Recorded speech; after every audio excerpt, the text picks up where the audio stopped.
Right arume. Kana wazi kubereka mwana idzi hapana chinombonyadzisa. Kozi mwana wangu. Inini handingambonyari kubereka mwana wangu azviti guys. Mwana wangu ndotomubereka home sei, zvinake sei, ndotomubereka.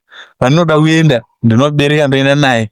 Kana ndichifira kunzwa kuti hapana pandinofanira kunge ndine mwana wangu ndotomubereka. Hapamborina zvokutanzi kudyiswa kana kuita sei. Zvinenge zviri mudundundu. Roma zvinenge zviri wozi mwana wangu anofanira kutofirawo kutamba nadhedhi kunzwa kuti pana pato dhedhi wangu zvakarongeka. Kuwacha unowacha mbatya dzemwana wako hapana kana chinokunyadzisa ro. So tinofanira kudzidzira kuita zvinhu zvakaita sevarume zviite sei zvifambe mudzimba matogara. Because tikatarisa dzimba dzedu idzi dzinodo. So tingatsanangura sei rudo rwacho kana isu tisingagona kumbowana nguva yekumbotangwa nevana vedu, kumbobereka mwana wachimborowa naye raundi, mama umbovasiya wachimborowa nemhiko arege achiziva kuti mama wawana baba atimbokona. So mauya iri kuti mugore rineri ra 2026 guys, ngatichinjewo zvataita mugore ra 2025.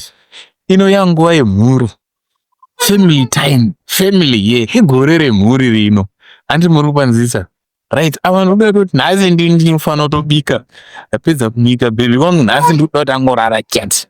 Ndakabereka mwana wangu ndechibika ndichiita sei usiku ndiro dzangu ndoita zvese ndoti chimbobuda pamachira bhebi ndimbowaridza machira zvakare kuitira kuti kana tanguvhusika panguva yedu iyeya nguva yaanohwambi zvinonyatsa kuti unonyatsa kunzwa negotsi iri kunonyatsa kunzwa handitoona mai. So guys, ini ndinoti chiko ndongoti 2026 is family year, igore remhuri. Hatichengetedze izvozvo guys. Say hi guys. You understand? So handina hangu akawanda vana andataura iwawo unongoti thanks guys. Mune vachateerera, mune vachaitawo vachazoitirawo mhuri dzavo. Tinotenda guys.